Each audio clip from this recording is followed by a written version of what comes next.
Oh, yo, Nick, I know you hear us. Yo, guys, welcome back to On the Flank. We're trying to settle some things out right now, but as usual, I'm your host, Velly. Right next to me, we have Colin, best dressed, the best commentator in esports. Colin, say your thing, man.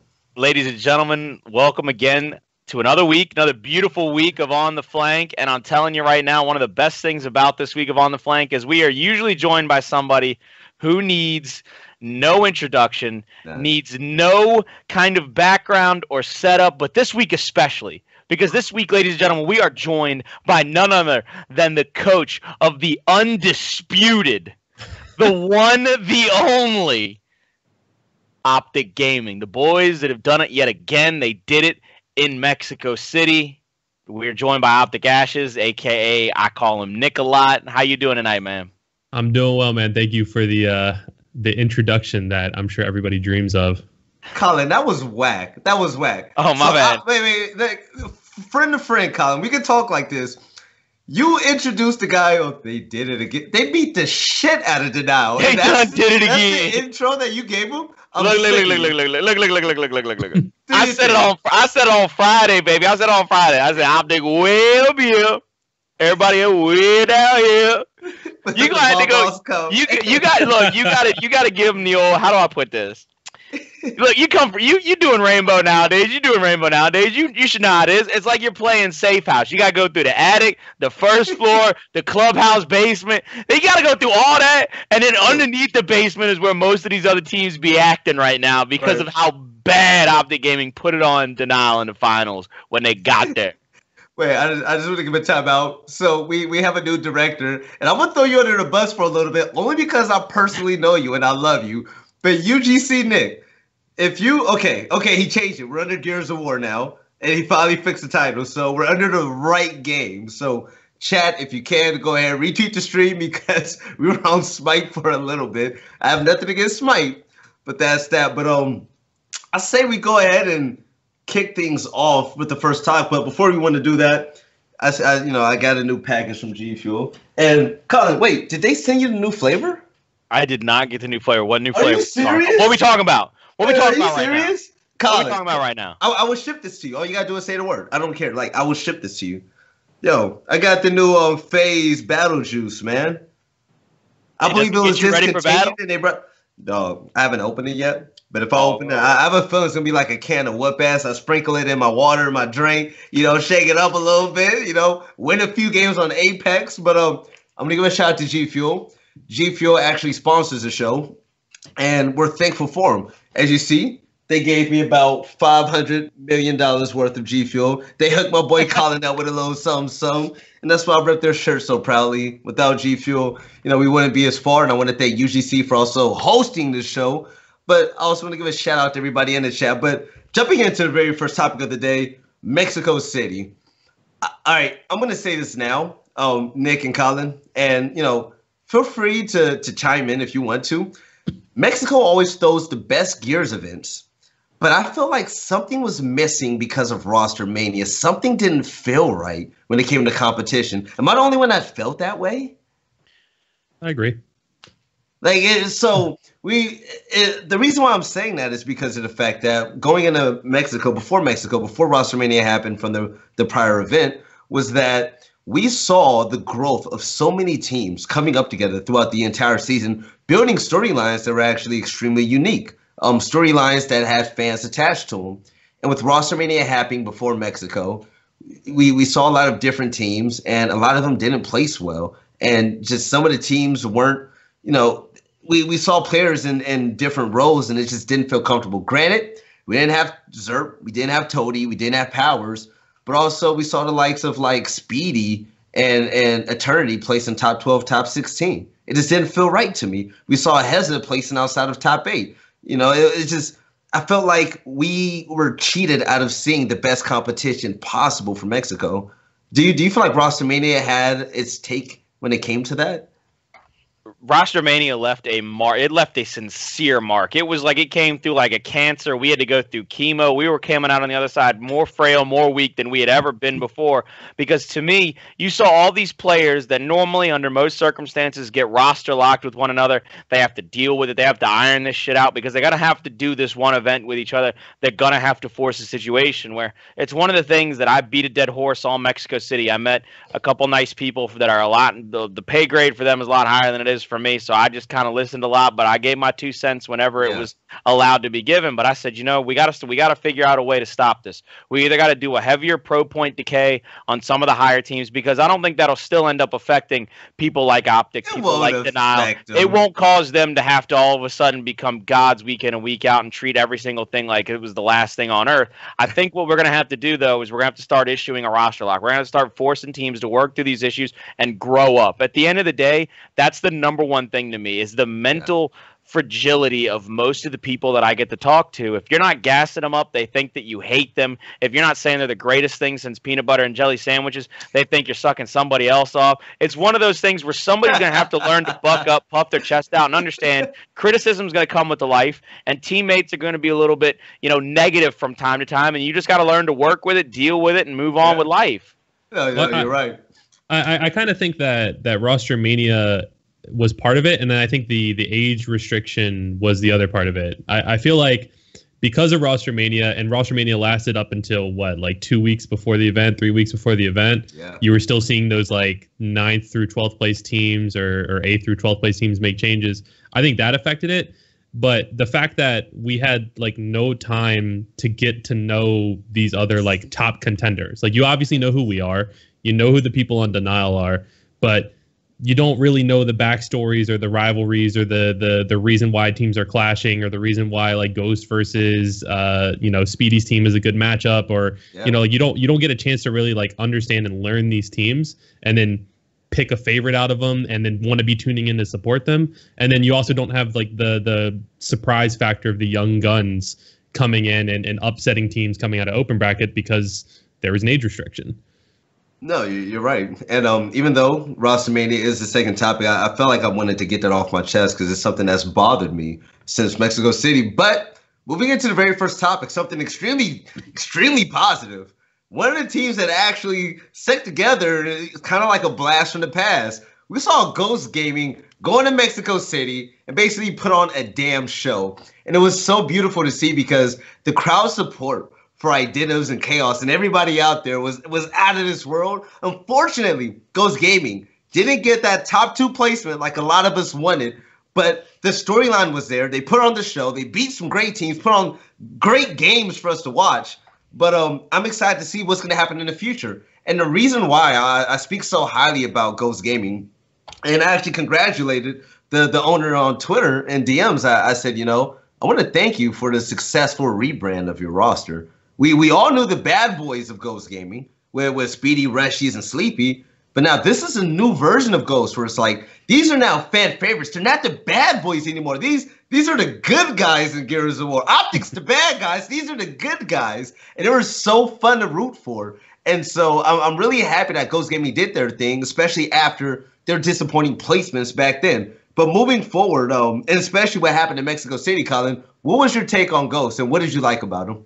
So I love the fact that Ghost Gaming lived off of their emotion. They actually took the crowd and they did what we usually see the opposite of. We usually see the crowd get into the heads of the people they're booing. They try to get on top of them. They try to make sure that they're always thinking about what's this crowd going to react like if we go off instead of them going off.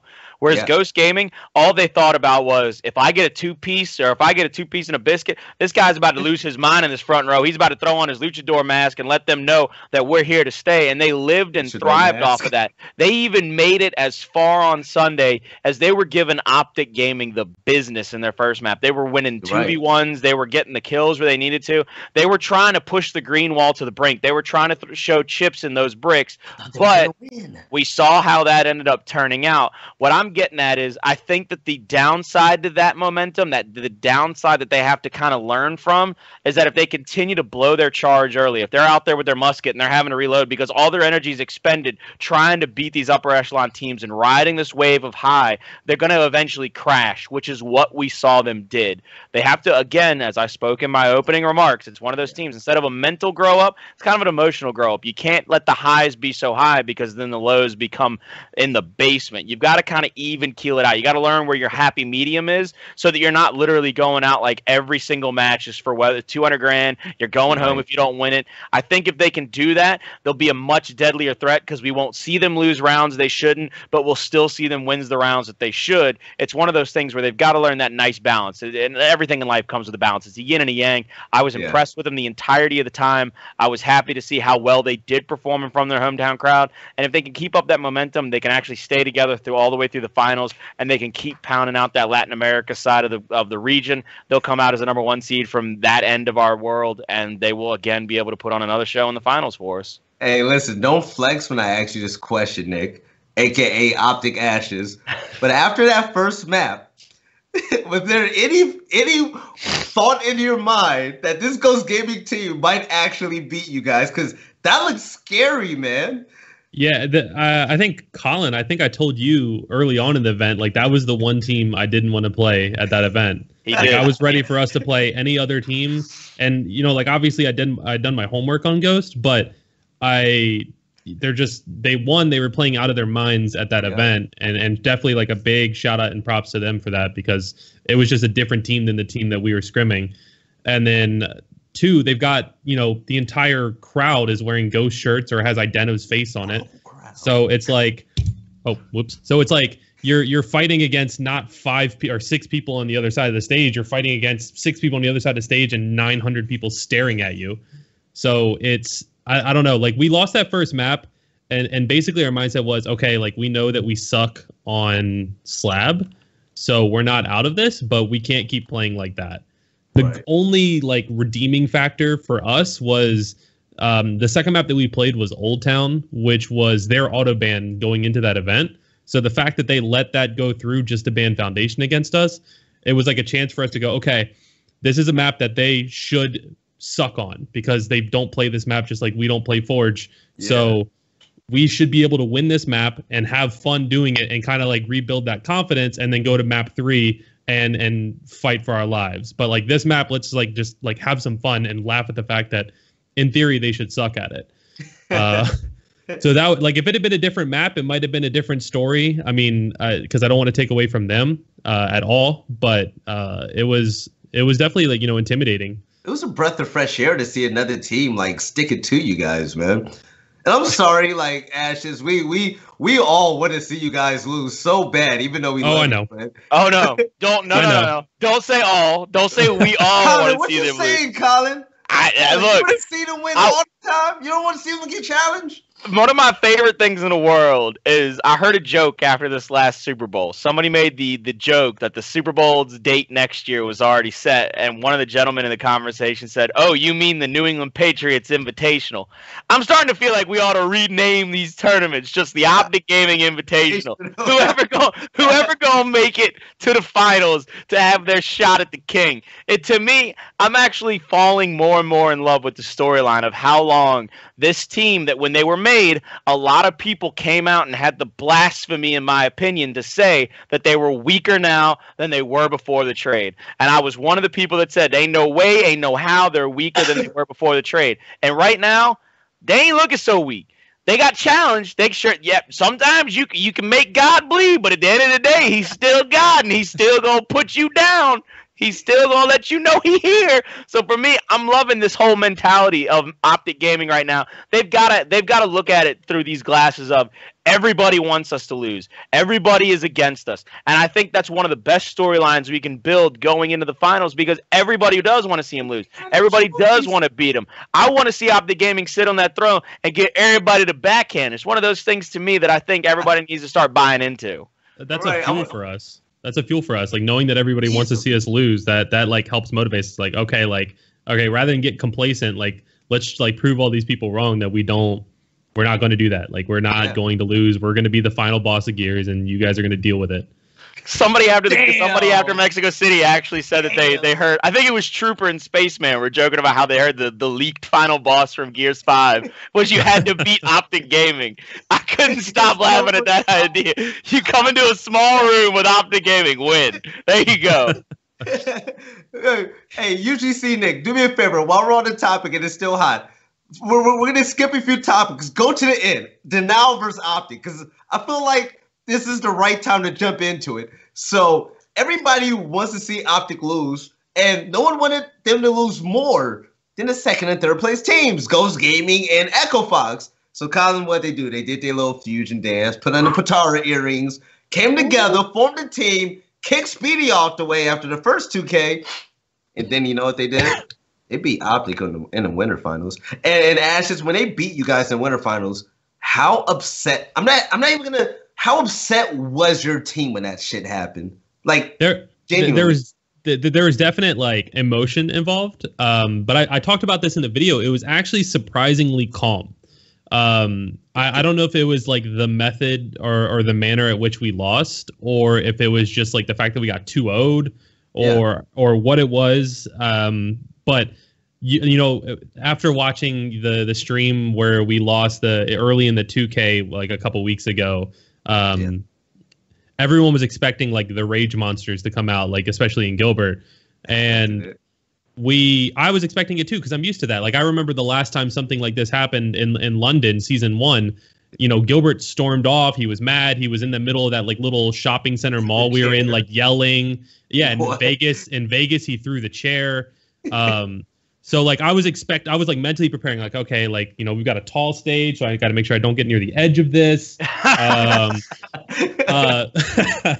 But he didn't like yell at the team. Like he literally put in his AirPods and he was like, all right, like it's not over. We're never out of this. We've done this before. Like Brian and Rody, like we're going to do this again. You're going to be part of it. Like, let's just like, don't sweat it.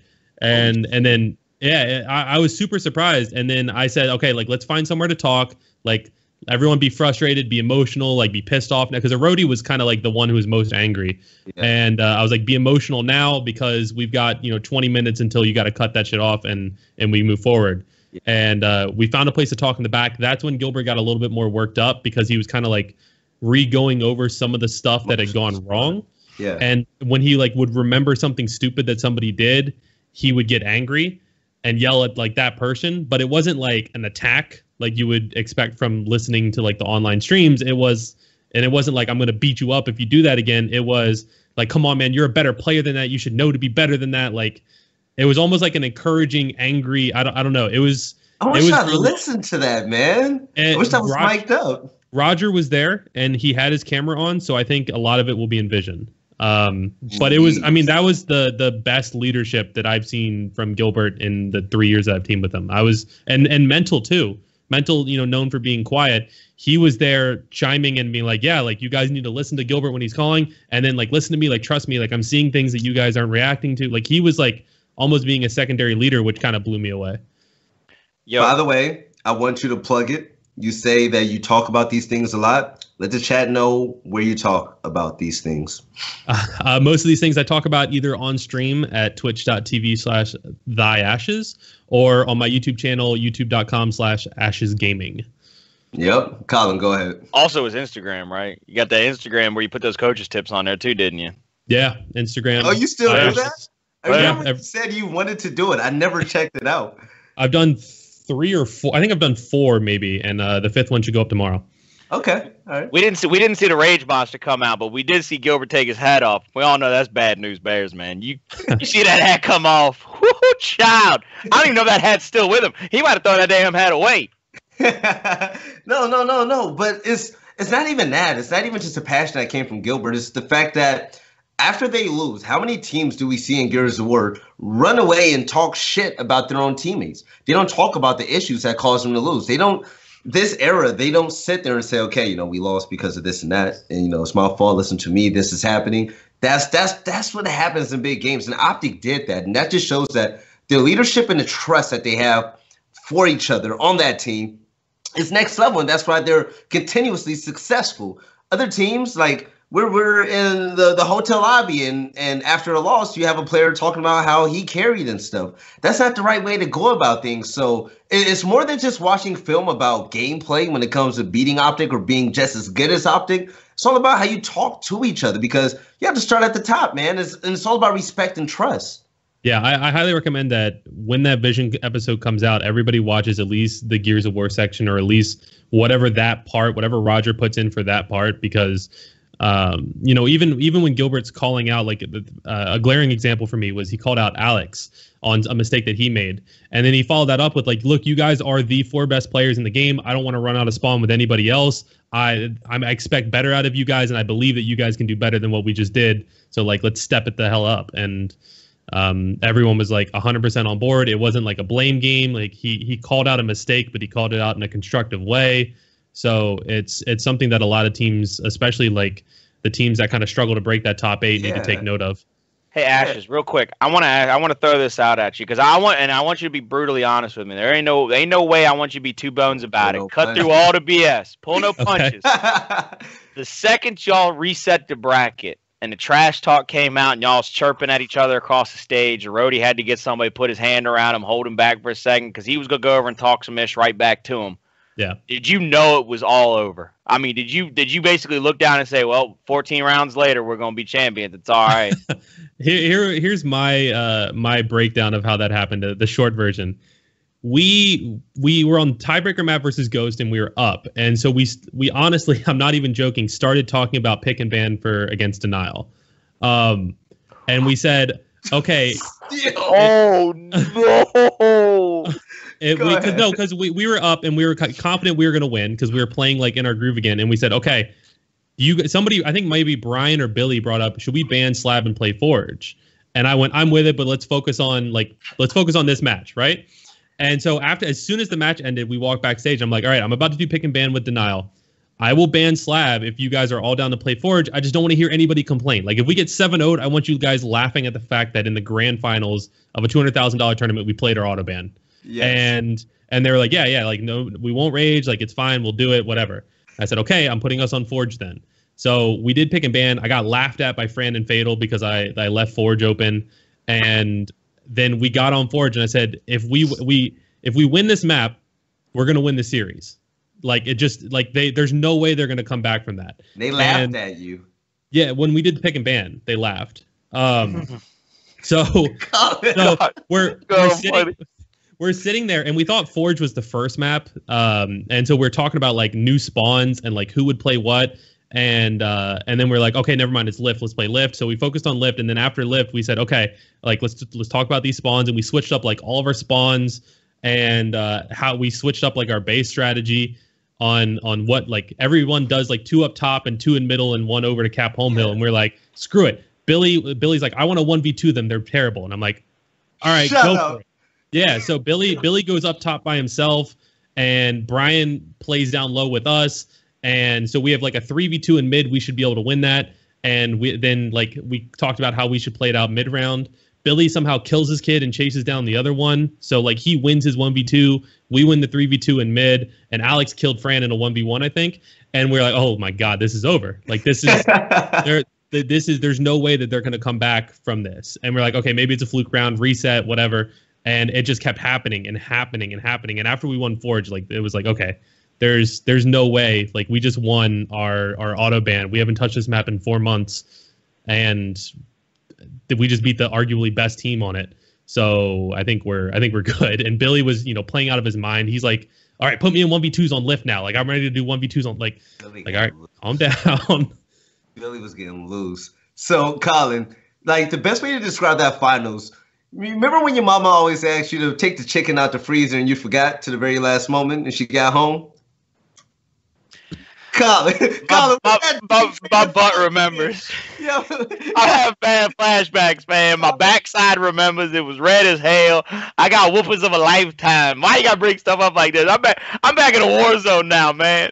Colin, I ain't seen an ass whooping like that since the last time I left the chicken in the freezer. I will never forget. We're in the back room watching. It's the talent and everybody. And after that first map, we all sat there and looked at each other and said, OpTic's going to flip the bracket and 2-0 them. and that shit happened. And it was just people were mad that OpTic won. I was so happy that they won, that you guys won in the fashion you did. I've never seen a more humiliating defeat ever in my life. Like, I've never seen a beatdown so bad. And I thought that was just perfect because it just showed OpTic's dominance, Colin. Well, you look, I sat there like about 45 minutes to an hour after everything was all said and done and the dust had settled. I tweeted out my Paul Heyman tweet because to me, I look at him like Brock Lesnar. That's just, there's no other way for me to describe how they play their games. Yeah. Because it's literally who's going to come into the ring and give their best shot at beating an undefeated, undisputed heavyweight reigning defending champion of the world. It's one of those things. And then I hear people tell me, well, they lost in winners finals. I'm talking undefeated when it freaking matters. When it's time to send them home, can you beat them? Nobody has done it yet. Nobody's even come close to doing it yet. Because you might win the one map, but my goodness gracious, good God Almighty, the other two maps look like it's look like LeBron James playing against my 2-month-old daughter on a basketball court, just dunking on her, making her look bad. I'm looking at her like, get out the way, girl. You gonna be on Sports Center? Get out, just move at this point. It's human highlight real time, and I'm looking for people to start figuring out. Like, you even heard Ashes just break down how they flipped their script. They played a different base strat. Think about that. Right before grand finals, they set up awkward situations for another team. We keep hearing how the meta doesn't change. The meta hasn't changed. For Christ's sake, the meta just changed in 26 minutes before they played the first map of a grand finals after resetting the bracket. Let the boys play. Go out there, break down the map, be a real damn coach. Use a process to figure out how to beat the champions type thing. You know what I'm saying? That might be a little bit of dust in somebody's way, but I'm saying you need to use that process for something other than your own hype. Use it to try to figure out how to beat these boys. No, Ashes, if you're letting out the secrets of the trade, feel free to not answer me. But so I was always big into trick strats and just throwing all types of counters when I played. Like, that was my thing. That's what made me special. You guys changed up the meta, changed up the strategies, and won. Why are other teams scared to switch things up from the norm? You guys in Simplicity were the only teams that event and the entire year that switched shit up from what we've seen every single round. Why do teams continuously run the same basic strat against the same basic strat without throwing out an overload or just a simple counter?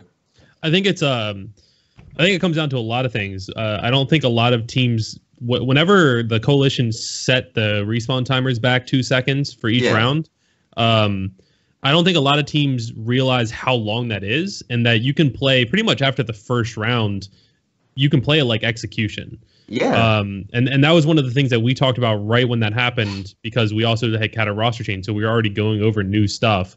And we started practicing like being over aggressive off the initial to try to end the rounds in 3 caps.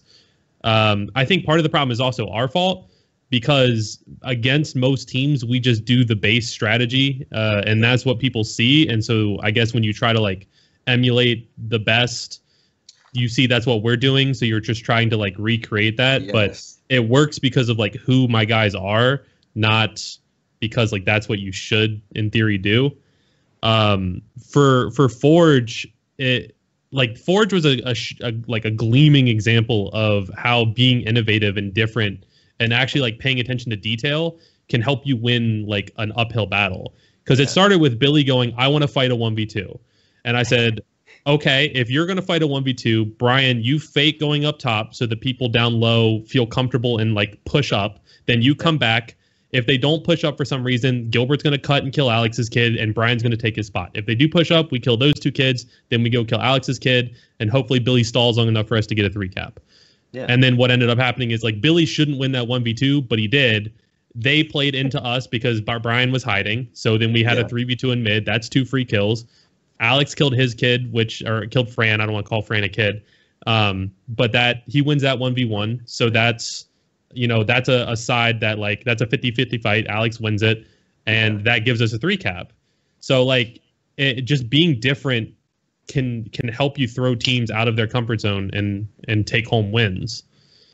So Colin, with RosterMania happening and with the new look to now, yes, they beat them in the winners finals, but that kind of gets erased after getting your ass with 4-0 in the grand finals, had the bracket flipped on you.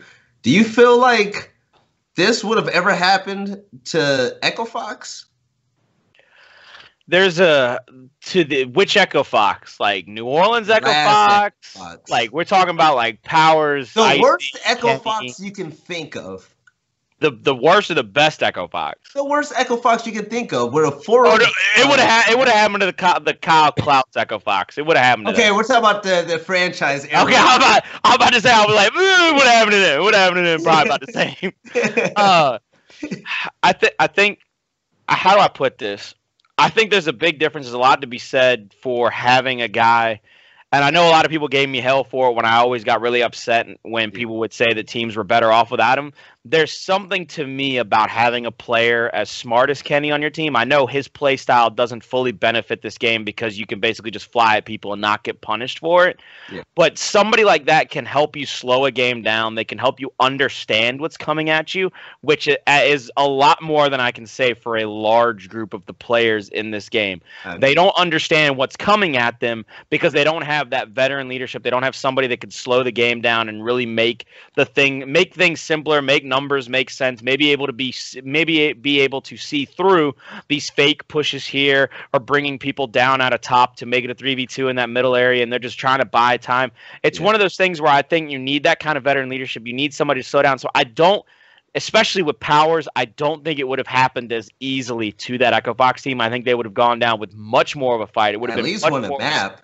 It would have been a much more of a slugfest because, you can catch fire behind that god of death known as Powers. You can work off of him doing something, if nothing else, and just getting a lot of kills and making things kind of chaotic for the other team. So I don't think it would have happened to that old Echo Fox roster. I think at the end of the day, they put together a team that they thought could kind of fly with most of OpTic Gaming with like the head of the snake. It's like franchise is supposed to be the head of the snake. Let him make calls. Let him be IGL. Let him do this. Let him do that. And at the end of the day, you can cut the head off the snake and it still dies the same way. Whereas when they had Kenny and Fran kind of looking at two different sides of the map, it was like a two-headed snake, and you had to figure out which head knew more about the situation at that point and take advantage of that. It happens a lot with Ghost Gaming too. If you look at it, when Identives is alive with Ghost Gaming, and boys, hard to beat.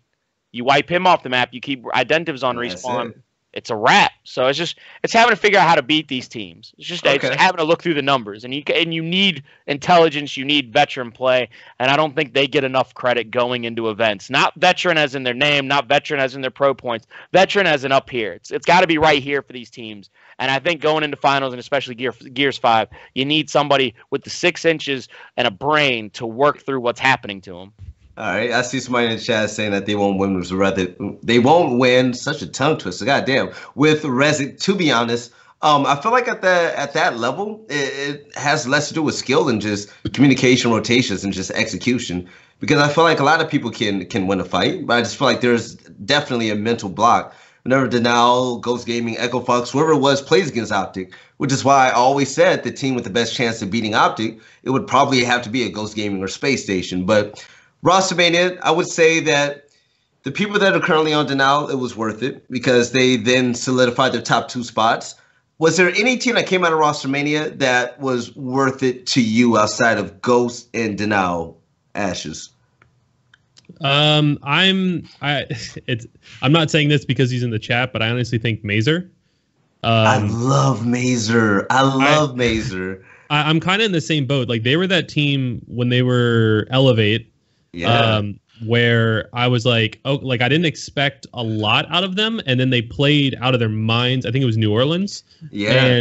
And beat Echo Fox. I believe that's in pool play. Yeah. And that's where I started paying more attention to that team and just the way they played.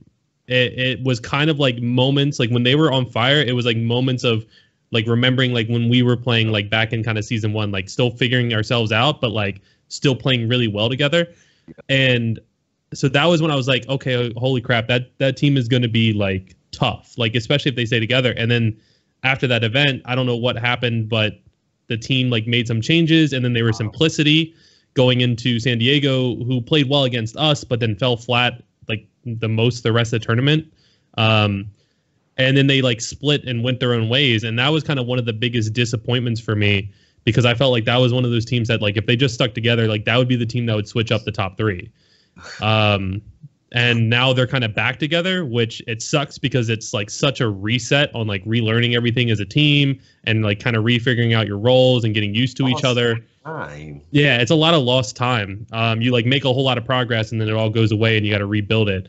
But you've got time, you've got another event. Hopefully, like nothing changes, because I think like that's a team that I keep my eyes on for sure.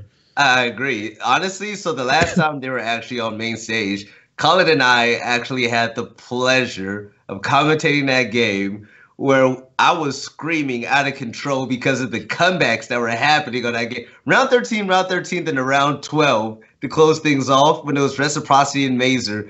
And Sneak and Demo were the most impressionable players in that entire lobby on Harbor. Like, Colin, do you feel like Nick is right when it comes to Mazer? And just, if you were to offer them advice for their future of sticking together and whatnot, what would it be? The biggest thing for me is they've got to calm down in late game situations. They got late gamed a lot by teams, whether it was they ran maybe an overload strat against them and they ended up dropping around, or somebody would die early. Maybe they got a little over aggressive because they had round leads. So they're trying to not just keep their advantage, they're trying to push their advantage, which is all well and good when you have the numbers. But if you're running right into the jaws of a shark, he's going to do the same thing to you every time. He's going to eat you alive, baby. So for me, I'd see them get a little over aggressive, maybe a little overzealous. So for me, I really would like to see them kind of sit when they get that round lead, go, all right, boys, let's sit on it for a second. Let's let them play into us, because now they have to play at us. They now have to make moves. Especially, I think it was round 11 on Impact. Round 11, they had a 2-1 hill advantage, and they also had a man advantage. They pushed into it. Somebody got a lucky double kill, and it ends up flipping around on their head. So we end up going to a round 12. And I'm like, boys, you got the damn 2 hill advantage. You got the man advantage. You got the power weapons. What in the hell wrong? Why can't we just sit back, relax, and just figure the damn thing out? So for them, I think as they go forward, it's just having to learn the late game a little bit better. It's little tweaks here and there. Yeah. Maybe they go out and recruit a seasoned coach, somebody that's been around the block a while. No disrespect to Vor. Vor did a hell of a damn job. I love that kid. Vor is a great coach. He was standing behind him. But maybe an analyst, maybe somebody that can help him break down what went wrong late in those rounds, maybe over pushing, something along those lines. If there's one team, go ahead. Sorry. I was going to say that I'm almost like, I agree with what you said, Colin, but I would almost like to see them go the other direction, because when I saw them playing their best, it was almost like that kind of like young gun, don't care factor. Unexpected. Yeah, it was like those unexpected pushes and like reckless aggression that caught like the veteran teams off guard, like by upping that pace. So I'd almost rather see them practice doing that and just getting on the same page with it, because when it didn't work well, it was like one person was making that push, but his team wasn't. It was like they weren't sure whether they needed to like settle down and hold 2 or play for the 3-1 and just bully the advantage. So I'd like to see that team kind of get together on that mindset on like how their play style should be, and have it be that aggressive play style, and see where that takes them, because that would be a scary roster. That'd be a top 3 team. I'm gonna agree. Like, when you take a look at that roster, if you came up to me with $1,000 and said Sneak is gonna take over Harbor with the sniper rifle, put him on Winchester, and that's gonna be it, I would have said, you're fucking crazy. What are you talking about? And it's just like when you have like power weapon players on that team, and Sneak, I personally, no offense, I personally didn't see Sneak as that type of player that took over in that type of instance in those situations. The fact that he went off and basically, no offense, his teammates put everything on his back and took over with the sniper rifle, which is shit that we don't see. It was mind-blowing. It was just, like Ash said, just scrappiness that won them the rounds against Reciprocity and these other teams. So if they actually look at their formula again and kind of tweak that a little and put people in the right spots, I feel like that team is going to be nice. But also, again, it goes back to what we've been saying. Even after they beat Echo Fox and got top 6, stick together, learn together, grow together. Don't break up, replace one player, and then try to put the puzzle together 2 weeks before the next event. 100%. So that's that. But if there's one team I'm going to have to dog out, I'm actually disgusted, Colin. I'm disgusted. And I'm ashamed for them. I'm ashamed. So in Ohio, there was a team in Mexico that got top 4 named Fire and Ice, right? Top 4. Yes, it was single elimination, but they still made it that far. 2 players left that roster, Adverse and Crystallize, saying, hey, we're going to join a better team now. We got top 4, but we're going to join a better team. They went to Elevate, a team with guys who they know they're not going to play with after this Mexico event because of visa issues. And they go out and they get top 12, $2,000. $2,000. Colin, I could have stayed home and been happy with without even making that type of money. And it kind of hurts to see another top team break up for no reason for players that have some type of ego charge to get top 12, and then they don't place well. And it kind of goes into beating the dead horse. It's like, yo, what the hell are you thinking? You taste this victory, and then you don't know how to act with it. You get too much dip on your chip, and then you think you got a better team. Like, we have one more event now, and you wasted a potential top 6, top 8 finish to go ahead and get top 12 and $2,000 for a team of 5. It's one of those things where, again, it's that locker room mentality. They looked around, they opened the door, they said, look, let's try to make this happen. Let's try to make this happen right here. I don't know why. Again, you said you saw the success there in Columbus. They did the correct things. They won the games they should have. They put people on their backs. They had King Choche in front of them. Everybody loves him. He's a great face for that organization. He was a great face for that team. Did great interviews in Columbus. They had all the right pieces in place. They decided they'd make a little bit of a change, and as most RosterMania moves go, it did not work out in their favor. You wanted to dog a team. Can we please give a little bit of prop to the Simplicity team that no one and their grandmama was? I said it on the desk. I said it on the desk. I was shocked. That team was bad, son. They was some bad kids. They came out. There's a reason. There's a reason, and I said it's the same reason why OpTic turned around and flipped the switch and whooped the Niles' ass. So when Simplicity went on main stage and I was commentating that game, I saw fakes on Forge Blitz, fake pushes. And I sat there as I was commentating. I'm like, we still do fake pushes in 2019? Y'all still got a brain now to do that? And like, they're doing fake pushes where they send 2 people up the control tower, and as they commit with smoke grenades, they save their smoke grenades, go down, and then challenge a 4v2 in the middle. And it's like, yo, we're doing trick strats again. We're doing actual strategies now. Like, we're not doing the norm anymore. And Simplicity, Tough Puff, shut your mouth. Shut your mouth, Tough Puff, because I gave you guys credit after that game to where it's like they did what was different in Gears of War. And it came to a point where they stopped being complacent in the same 2 up top, 2 middle, 1 incinerator. Like, changing shit up is the way to go. On Friday after they beat SSG, Shock stood up and said, "Everybody's so good online." Good. And to me, that's the kind of energy you need to have all weekend. That boy stood up and was ready to bring it to everybody in the house. And I was ready. I walked over. I laughed with him. I said, "Is everybody so good online?" Like, I said it kind of condescendingly because it was funny to me to hear it because I was standing right off stage when he jumped up and said it. And I just laughed because I was like, it's one of those things where all weekend long, all I heard coming into the week was, oh, they did terrible. They did terrible. They haven't played well. They're not a good team. They haven't done this. They haven't done that. And it's the first time where I fully stood up and was wrong as I could physically be about how I always like to look at consistency. I don't try to take away like wins and losses from online, but I like to look at your consistency from online to try to figure out how you're going to play when it comes to land.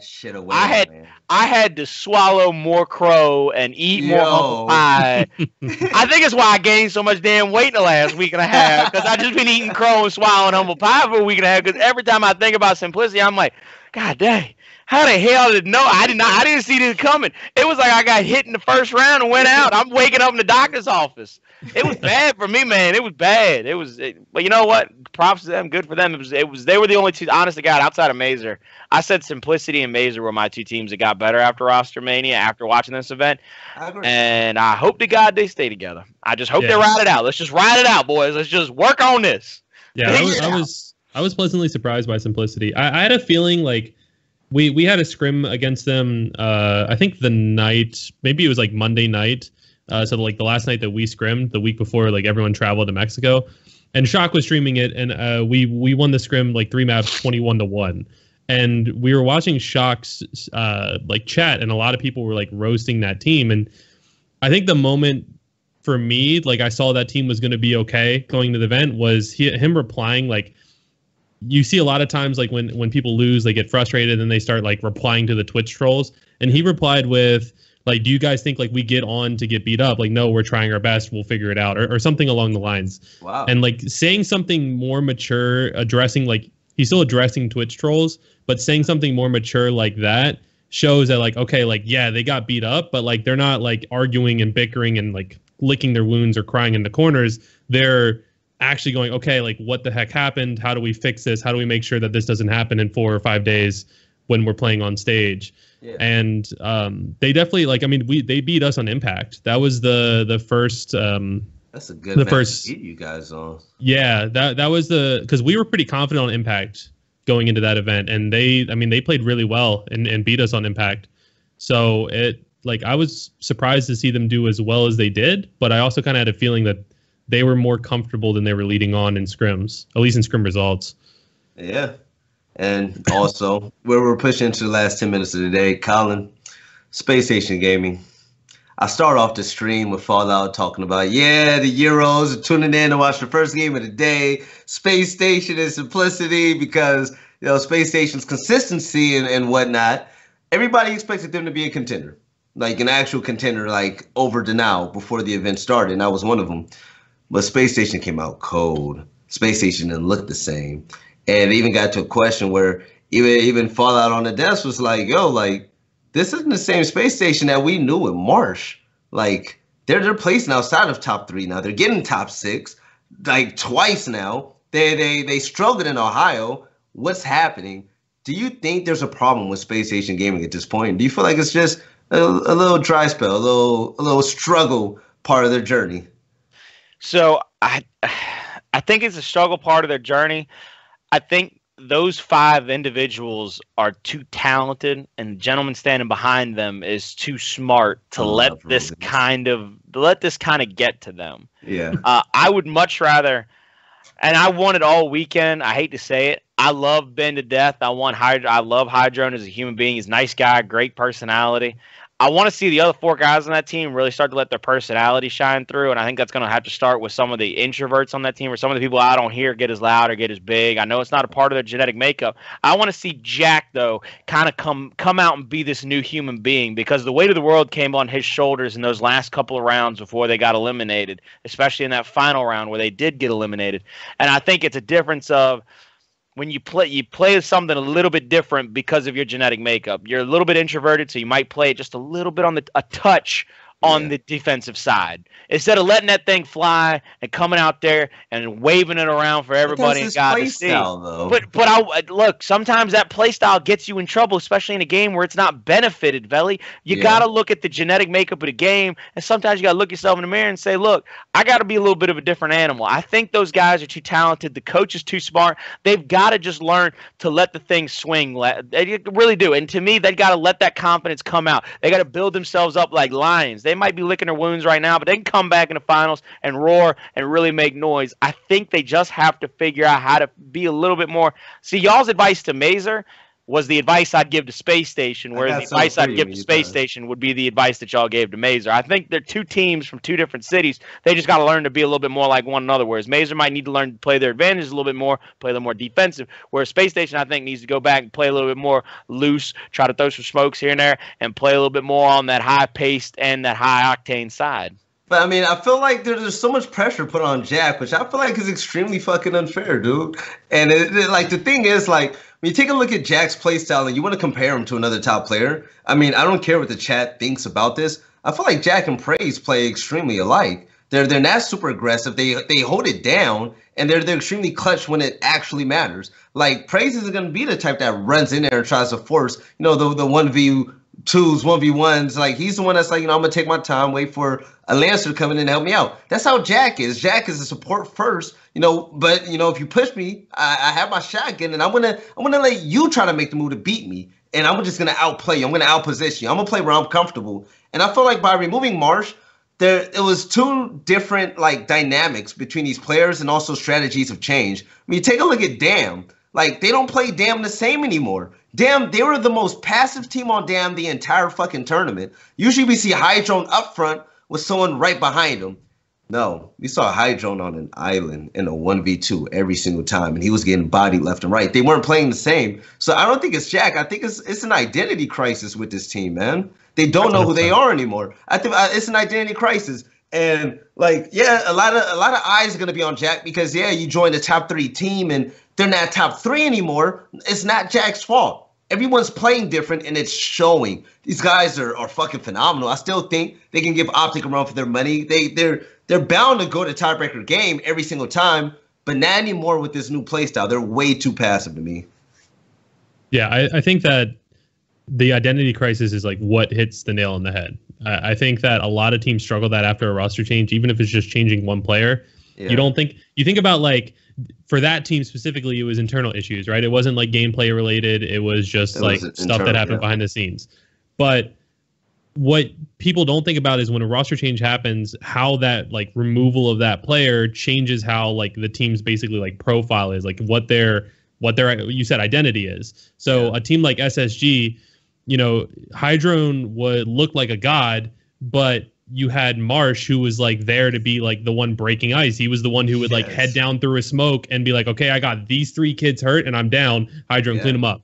So at least that's what it looked like from like our side of getting beat up. That's how it was. Yeah. Yeah. So it's like now that you've removed basically that like offensive lineman who's going to create that hole for your running back, where is he going to go? Right. And that's what you're seeing. You're seeing him just hit a wall and fall down and then try it over again. So I don't know if that's like something where they need to go back and look at like who's playing what spots and see if they can find that like next person to kind of create those openings.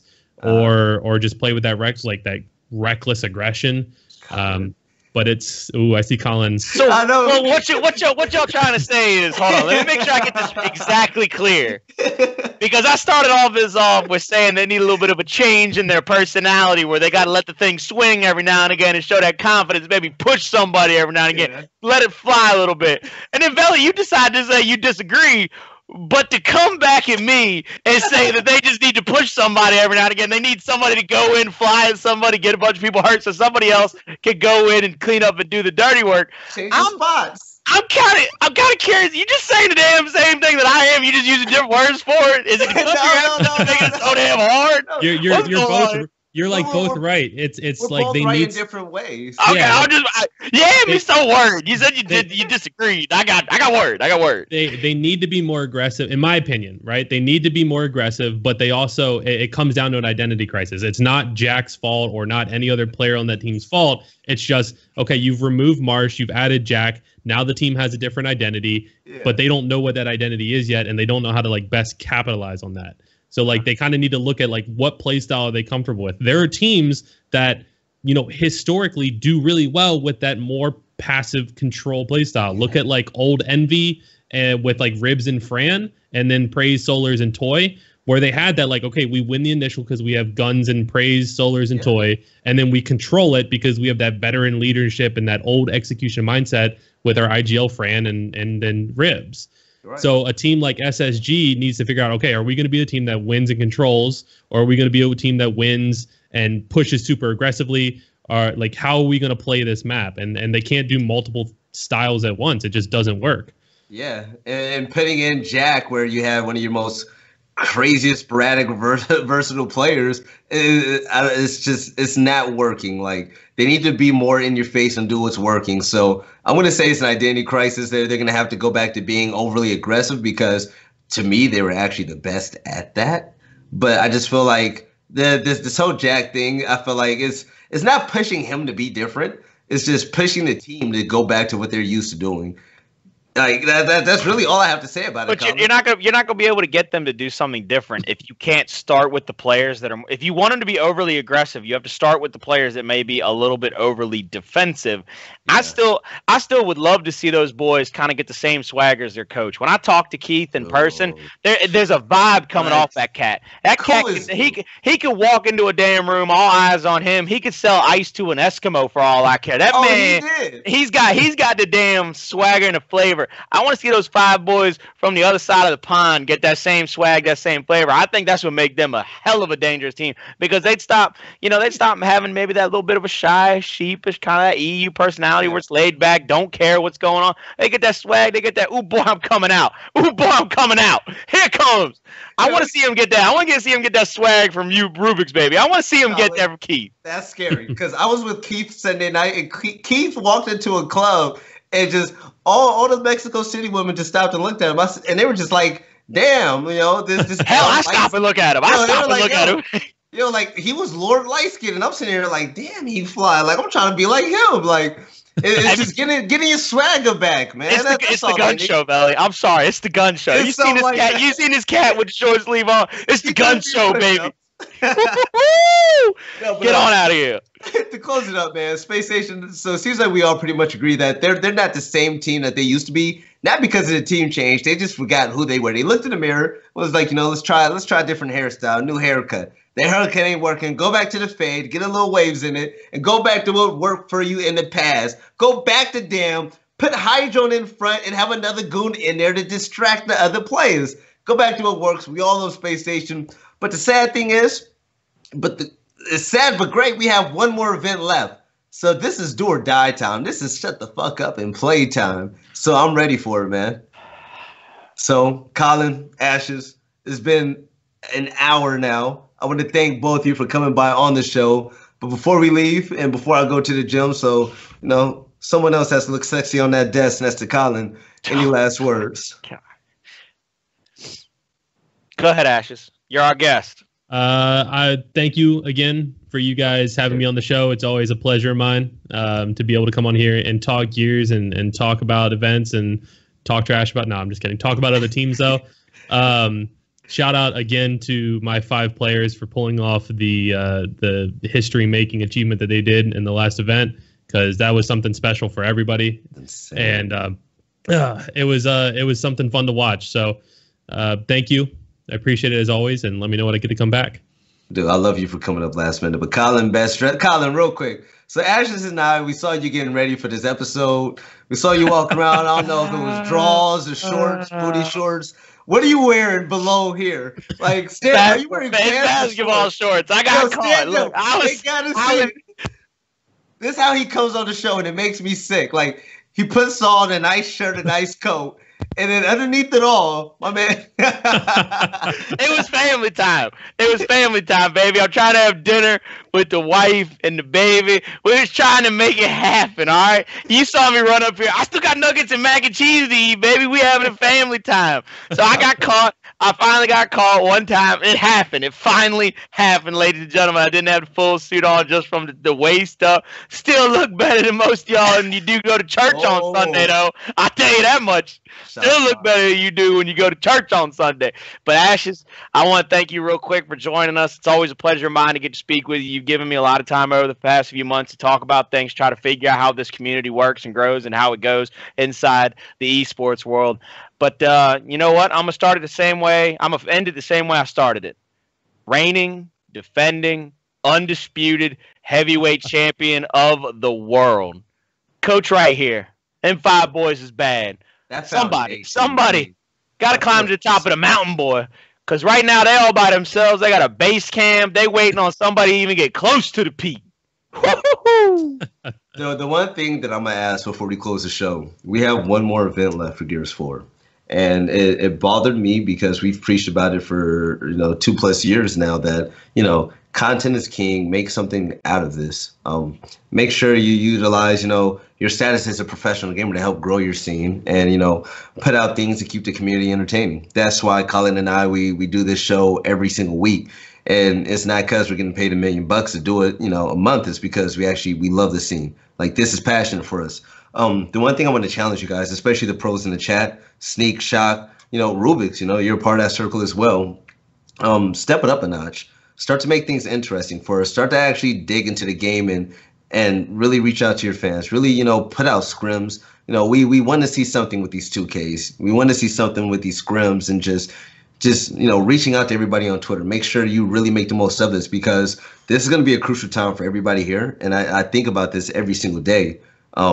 From this last event on until Gears 5, make sure you put out as much content and just reach out as much as possible, because we all want Gears 5 to be fucking amazing. Things are set in place for it to be that way already, but it's going to get there with a little bit of our help. Other than that, I want to thank the chat for coming in, 120, viewers, so slight. Even though UGC Nick, I'm going to call you out again. Put the game on Smite when we was on the countdown, which is vital. You know what I'm saying?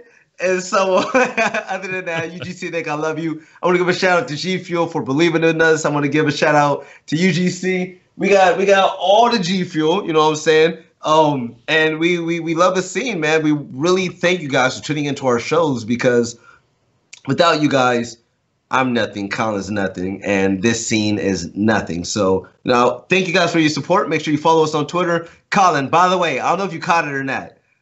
They have your emote. There's the emote with your face on it. Why would they ruin a perfectly good? Oh, it's the most beautiful emote I've ever seen in my life. But listen, today is back in arms. I'm trying to look like Rubik's by the time the next event comes. We're announcing the next event on Fight Night on Wednesday. Tune in. I have no fucking clue what it is. But, I'll probably find out soon. I can't. Look at the emotes. I love it. Almighty God. We're going to find out what the event is. So if you don't tune in to Fight Night, you're a loser. Other than that, Nick, I love you. Colin, I love you. You're another brother to me. And chat, you guys are beautiful. We'll catch you guys next time. Run that outro, Nick. Do your thing. All right. Kind of behind, so I don't know if it went or not. I want to wait before I hang up.